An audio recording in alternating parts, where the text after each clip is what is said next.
धर्मराज युधिष्ठिर कहने लगे कि भगवान अश्विन कृष्ण एकादशी का क्या नाम है।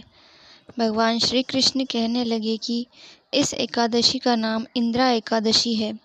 यह एकादशी पापों को नष्ट करने वाली तथा पितरों को अधोगति से मुक्ति देने वाली होती है।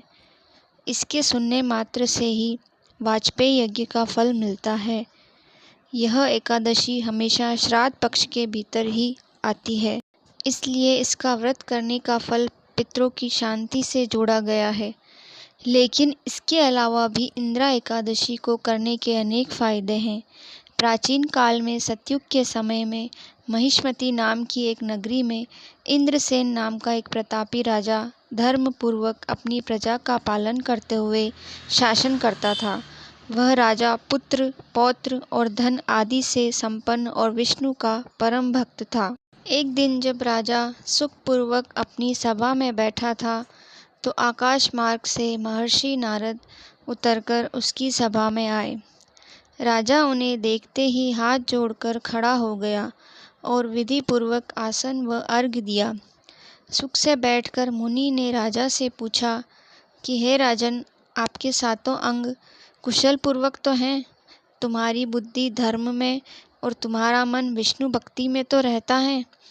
देवर्षि नारद की ऐसी बातें सुनकर राजा ने कहा, हे महर्षि, आपकी कृपा से सब कुशल है तथा मेरे यहाँ यज्ञ कर्म आदि सुकृत हो रहे हैं। आप कृपा करके अपने आगमन का कारण कहिए।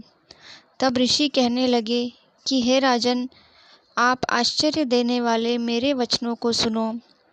मैं एक समय ब्रह्मलोक से यमलोक को गया। वहाँ श्रद्धापूर्वक यमराज से पूजित होकर मैंने धर्मशील और सत्यवान धर्मराज की प्रशंसा की। उसी यमराज की सभा में महान ज्ञानी और धर्मात्मा तुम्हारे पिता को एकादशी का व्रत भंग होने के कारण देखा। उन्होंने संदेशा दिया, सो मैं तुम्हें कहता हूँ। उन्होंने कहा कि पूर्व जन्म में कोई विघ्न हो जाने के कारण मैं यमराज के निकट रह रहा हूँ।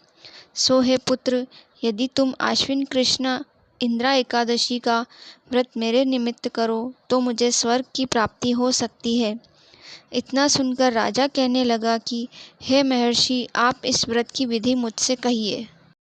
नारद जी कहने लगे, आश्विन माह की कृष्ण पक्ष की दशमी के दिन प्रातःकाल श्रद्धापूर्वक स्नान आदि से निवृत्त होकर पुनः दोपहर को नदी आदि में जाकर स्नान करें। फिर श्रद्धापूर्वक पितरों का श्राद्ध करें और एक बार भोजन करें। प्रातःकाल होने पर एकादशी के दिन दातुन आदि करके स्नान करें। फिर व्रत के नियमों को भक्तिपूर्वक ग्रहण करता हुआ प्रतिज्ञा करें कि मैं आज संपूर्ण भोगों को त्याग कर निराहार एकादशी का व्रत करूँगा। हे अच्युत, हे पुंडरीकाक्ष, मैं आपकी शरण हूँ, आप मेरी रक्षा कीजिए। इस प्रकार नियम पूर्वक शालिग्राम की मूर्ति के आगे विधि पूर्वक श्राद्ध करने योग्य ब्राह्मणों को फलाहार का भोजन कराएं और दक्षिणा दें। पितरों के श्राद्ध से जो बच जाए उसको सूंघ कर गौ को दें तथा धूप, दीप, गंध, पुष्प, नैवेद्य आदि सब सामग्री से ऋषिकेश भगवान का पूजन करें। रात में भगवान के निकट जागरण करें। इसके पश्चात द्वादशी के दिन प्रातःकाल होने पर भगवान का पूजन करके ब्राह्मणों को भोजन कराएं। भाई बंधुओं, स्त्री और पुत्र सहित आप भी मौन होकर भोजन करें। नारद जी कहने लगे कि हे राजन, इस विधि से यदि तुम आलस्य रहित होकर इस एकादशी का व्रत करोगे तो तुम्हारे पिता अवश्य ही स्वर्ग लोक को जाएंगे। इतना कहकर नारद जी अंतर्ध्यान हो गए। नारद जी के कथनानुसार राजा द्वारा अपने बांधवों तथा दासों सहित व्रत करने से आकाश से पुष्प वर्षा हुई और उस राजा का पिता गरुड़ पर चढ़कर विष्णु लोक को गया। राजा इंद्रसेन भी एकादशी के व्रत के प्रभाव से निष्कंटक राज्य करके अंत में अपने पुत्र को सिंहासन पर बैठाकर स्वर्ग लोक को गया। हे युधिष्ठिर, यह इंद्रा एकादशी के व्रत का महात्म्य मैंने तुमसे कहा।